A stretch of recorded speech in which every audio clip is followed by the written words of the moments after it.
If I tell you that I've said a lie, it's rather problematic. If I'm lying, then I've told the truth, and there's nothing true about it. Because the statement is a staple of the strangeness of our language, and the same is found in all the rest, from Persian to mathematics. Yet some seem to have stood the test, and it seems it might be for the best if we agree to disagree on what might take a lifetime to digest.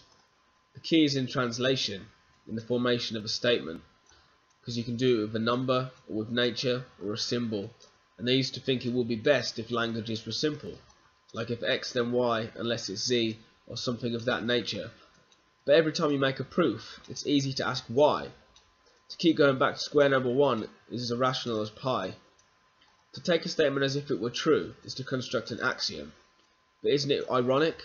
No one else is asking them. What makes your statement so obvious? How can I know that it's true? This led to someone trying to prove that 1 plus 1 is 2. And you might be surprised to hear that it was over 300 pages. And even though it sounds absurd, it secured its place within the ages. I know it sounds like nonsense, but it might just drive you mad. If you really sit down and give it some thought, you can't deny the effect that it's had. Like you think you know what's true and what's false, but your whole world gets torn apart. It can pose a major threat to anyone without a healthy heart. And it will make you question everything, from the everyday to art. Because everything we think we know is based on assumptions, like that gravity will always pull at 9.8 meters per second regardless. But if the foundations of our knowledge are as shaky as our structures, then in time when it corrupts us, we'll have little to alarm us. It will farm us when it ruptures, and the teachers and the doctors are left with nothing with which to comfort us, no promises of certainty. The science that we treasured for eternity is left to bleed until chaos is the king of every action and it fucks us.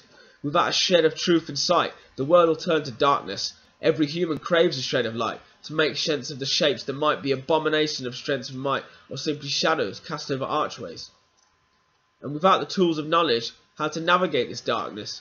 We're stuck in massive plains of doubt. Agoraphobia will startle us, and it's scary looking out when the horizon is so far from us. We can't conceive of time or place where it might be a part of us.